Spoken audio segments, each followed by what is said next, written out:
Welcome all MSTCET warriors to our channel Pranav Gujar. देखिए friends, आज महाराष्ट्र शासन की तरफ से एक नया सर्कुलर जारी किया गया है। ये है गवर्नमेंट ऑफ महाराष्ट्र शासन, जो हमारी state common entrance test cell है, उनकी ऑफिशियल वेबसाइट है। यहाँ पर आते ही नीचे जब आप आएंगे, यहाँ पर आपको कुछ इस तरह का इंटरफेस दिखेगा। Click here to CET portal examination, यहाँ पे आपको क्लिक करना है। ये जैसे ही आप यहाँ पर क्लिक करेंगे, आपके सामने कुछ इस तरह का इंटरफेस आ जाएगा। यहाँ पे आप देख सकते हैं, यहाँ पर लिखा हुआ है अंडर ग्रेजुएट कोर्सेज, यानी कि यहाँ और उसके नीचे देखेंगे MSTCET, जो कि बी फार्मा इंजीनियरिंग एग्रीकल्चर के लिए होता है। उस पर क्लिक करते ही आपके सामने कुछ इस तरह का इंटरफेस ओपन हो जाएगा। ये देखिए, यह है state common entrance test government of Maharashtra. यहाँ पे जब आएंगे तो यहाँ पे आप देख सकते हैं, यहाँ पे आपको नोटिफिकेशंस दिखेगा। ये है नोटिफिकेशंस, ये है न्यूज़ेस। तो नोटिफिकेशन में एक सबसे पहला जो है वो ऑब्जेक्शन के बारे में नोटिफिकेशन है। एक ऑब्जेक्शन के बारे में नोटिफिकेशन आएगा। ये देखिए, जो पहला नोटिफिकेशन है वहाँ दिखाऊंगा कि ऑब्जेक्शंस, यानी हमने जो ऑब्जेक्शंस दिए थे उन पर उनके क्या ट्राई है, उन्होंने क्या डिसाइड किया है। ये तो यहाँ देखिए, नोटिस फॉर ऑब्जेक्शन सर्टिफिकेट 2023, तो इस पे आपको क्लिक करना है। सिमिलरली जब आप इस पे क्लिक करेंगे तो यहाँ पे देखिए एक फ़ाइल डाउनलोड होंगी। उस फाइल को आप ओपन करेंगे, कुछ इस तरह से हम ओपन करेंगे तो यहाँ एक नोटिस MSTCET सर्कुलर, यानी कि नोटिस MSTCET 2023, तो देखिए ये आज ही रिलीज़ हुआ है। ये है 13/5/2023 को ये नोटिस जारी किया गया है।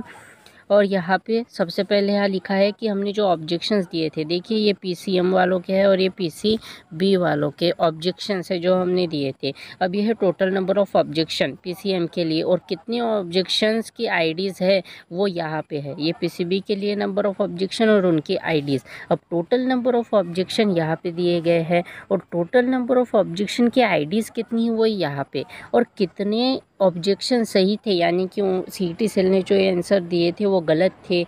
तो उन 13, ये फिज़िक्स के लिए, फिज़िक्स के 13, 6 केमिस्ट्री के, मैथमेटिक्स के 11 और बायोलॉजी के 4, ऐसे कुल मिलाकर जो है 34 ऑब्जेक्शंस थे। ठीक है, कुल मिलाकर 34 ऑब्जेक्शंस थे जिस पर उन्होंने एक्शन लिया गया है।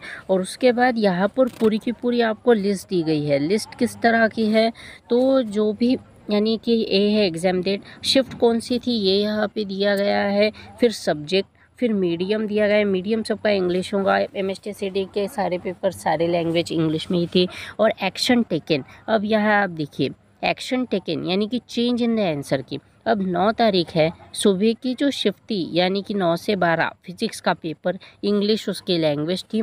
और एक्शन क्या ली गई है, यानी हमने ऑब्जेक्शन क्या दिया गया था, यानी चेंज इन द आंसर की।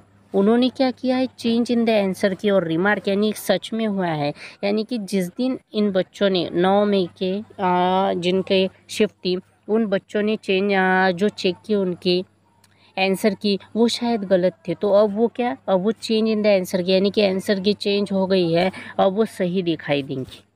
और दूसरा देखिए, 10 तारीख को सुबह की शिफ्ट थी, फिजिक्स का पेपर था, इंग्लिश, तो none of the option is correct, यानी कि बहुत सा कुछ क्वेश्चन थे जिसमें कि 4 ऑप्शन दिए गए थे, लेकिन चारों के चारों ऑप्शन इनकरेक्ट थे। तो none of the option is correct. तो ऐसे क्वेश्चन के बारे में जिन भी बच्चों ने कोई भी आंसर दिया उसको फुल मार्क्स दिए गए हैं। यानी कि इस क्वेश्चन के बारे में, ऐसे जो क्वेश्चन है इसमें सारे के सारे बच्चों को फुल मार्क्स मिलने वाले हैं। तो एक बड़ी खुशखबर है।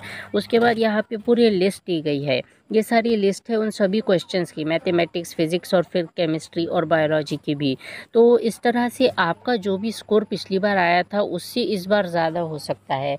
तो ये सबके लिए बहुत अच्छी बात है। थोड़े मार्क्स आपके बढ़ सकते हैं। अगर 110 से भी ज़्यादा आ गए तो आराम से आप 90% से ज़्यादा ले सकते हैं और अपना ड्रीम कॉलेज चूज़ कर सकते हैं। So thank you.